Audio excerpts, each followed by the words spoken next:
Nous voilà donc revenus sur le chapitre 23, page 6, pour voir le dernier paragraphe de ce chapitre, un résultat qui est très facile à utiliser et un tout petit peu plus délicat, dont la démonstration est un tout petit peu plus délicate à rédiger. Il s'agit du théorème de limite de la dérivée de la propriété 15. Alors je vais commencer par donner un exemple pour montrer à quel point ce théorème est facile à utiliser, à tel point que vous l'avez déjà pour beaucoup utilisé dans vos copies sans en avoir l'autorisation. Je vais donner par exemple, non, donc pas la démo, l'exemple. Bon, alors là, il faut coordonner, même sans vous avoir en face de moi, il faut coordonner la parole et ce qu'on écrit. Bien. Alors, je vais prendre la fonction f, n'importe quoi, définie sur R+, et on va mettre la formule, par exemple, x log de x, d'accord, sur R plus étoile, et puis bien sûr, on va la prolonger par continuité en 0, donc on va lui affecter la valeur 0 en 0.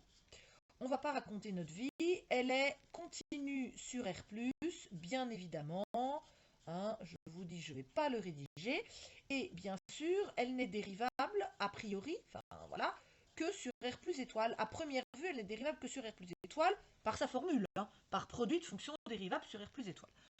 On a donc l'habitude de ça, on doit étudier la dérivabilité en 0, et comme 0 est un point particulier sur lequel on n'a pas une formule dérivable, il ne fait pas partie d'un intervalle sur lequel on a une formule dont on connaît la dérivabilité, et donc il faut faire une étude spécifique de la dérivabilité en 0.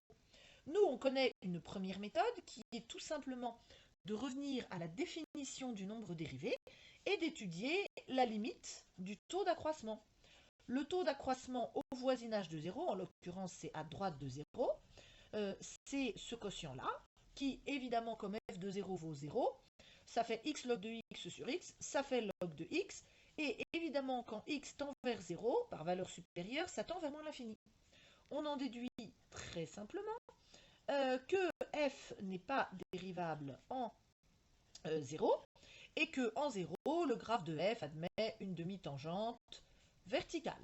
Bien, aucun problème. Demi-tangente verticale, voilà, on a le petit graphe si on veut, voilà, en 0, on a une demi-tangente comme ça, bon, bref, hop, voilà. Très bien, alors ça c'est bien, et bien, il y a en fait une autre méthode, qui est de dire, eh bien, au lieu d'étudier la limite du taux d'accroissement, je vais étudier la limite de la dérivée. En effet, j'ai une belle formule pour la dérivée à droite de 0. Quand je dérive x log de x, ça fait donc x log de x plus x fois 1 sur x, c'est-à-dire plus 1. Bon, effectivement, c'est très similaire à la formule du taux d'accroissement. Et comme je vois que la dérivée admet pour limite moins l'infini en 0+, je vais pouvoir affirmer, et je dirais donc, d'après le théorème de limite de la dérivée, que, donc, voilà, je vais pouvoir affirmer que f est dérivable en 0, non, justement, que cette limite est aussi celle du taux d'accroissement, et que f n'est pas dérivable en 0, enfin, même chose, quoi. F est non dérivable en 0, et admet une demi-tangente verticale. Je le réécris pas, d'accord? Donc, je vais conclure que si la dérivée admet cette limite en 0, il en est de même du taux d'accroissement. D'accord? Bon. Donc ça s'appelle le théorème de limite de la dérivée, donc il est très simple d'emploi, et donc nous allons maintenant le démontrer.